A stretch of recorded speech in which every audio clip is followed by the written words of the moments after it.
cette salle, appelée par Frédéric Mistral salle des us, coutumes et légendes, représente l'univers religieux et mental de l'homme provençal. Donc c'est une société très catholique, puisque, par exemple, la société arlésienne était exclusivement catholique, on ne pouvait être ni protestant ni juif et vivre à Arles jusqu'à la Révolution.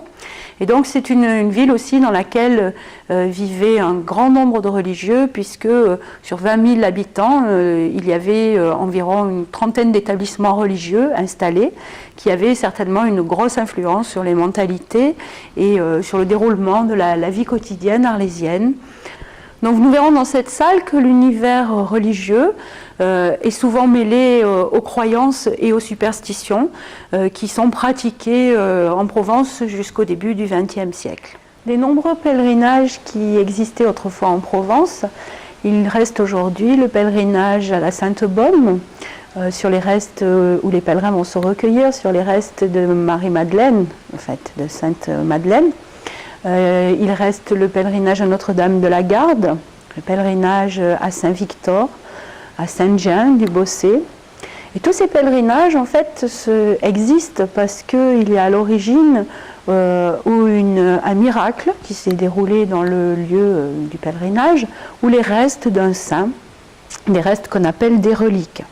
Ici, dans cette vitrine, de très jolis reliquaires montre comment autrefois on pouvait mettre en scène ces reliques. Donc ce sont des reliquaires que les gens avaient chez eux en général. Donc on sait aujourd'hui que les reliques pour la plupart sont fausses. Les premières reliques ont été ramenées par les croisés des lieux saints.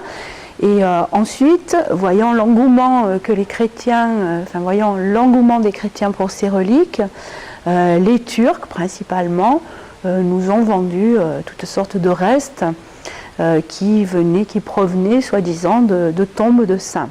Alors une relique peut être soit un reste de corps d'un saint, donc que l'on retrouve dans le lieu supposé de sa tombe, mais c'est peut-être aussi, par exemple, un morceau de la croix de Jésus, une épine de sa couronne, un clou même de la croix, ou un morceau de textile, ou un objet ayant touché le saint et découvert dans sa tombe. Ici, dans cette vitrine, de nombreuses reliques qui proviennent de tombes locales, puisque à Arles, dans le cimetière des Aliscamps, on pouvait trouver, donc le cimetière des Aliscamps est une ancienne nécropole romaine, et on pouvait trouver des restes humains dans ce cimetière qui est en fait, qui a été aussi un lieu de pèlerinage, puisque Saint-Césaire, Saint-Trophime, Saint-Honorat, des proto-martyrs morts à Arles au tout début de l'ère chrétienne y ont été enterrés. Donc dans la nécropole des Aliscamps, on pouvait trouver toutes sortes de restes humains qui étaient supposés être des restes de saints. Et donc ici à Arles, dans les couvents, les religieuses fabriquaient ces petites boîtes que l'on appelle des paperoles parce qu'elles sont décorées en petits papiers, petites bandes de papier roulées et dorées sur la tranche. Et elles mettaient en scène ces reliques donc à l'intérieur de petites boîtes vitrées, de petites niches vitrées qu'elles revendaient ensuite aux fidèles. Et donc ces personnes, les acquéreurs, accrochaient ces reliquaires à leur mur, à l'intérieur de la maison, et ainsi étaient protégés, ou du moins supposés être protégés par le saint auquel avaient appartenu ces restes. Vous verrez aussi qu'il y a de tout petits reliquaires que l'on pouvait mettre à l'intérieur de la poche, donc des petits reliquaires de voyage que l'on pouvait aussi coudre à l'intérieur d'une doublure de vêtements.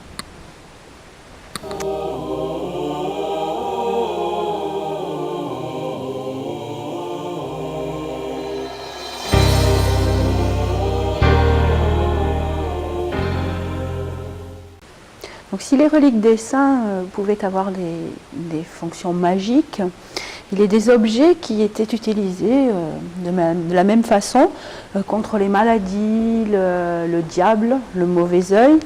Et ces objets étaient en général soit d'origine animale, minérale ou végétale.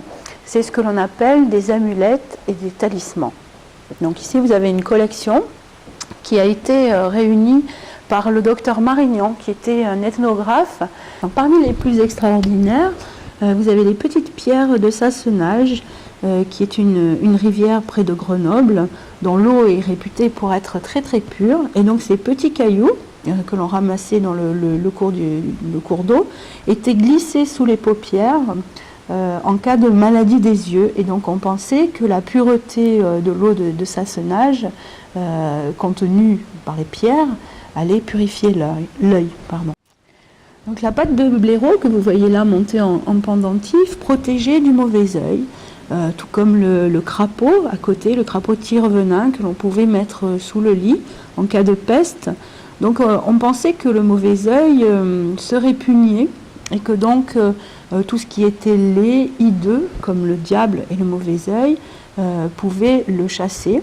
Tout ce qui reflétait son image aussi, puisque les mêmes et les hideux, ils se faisaient peur.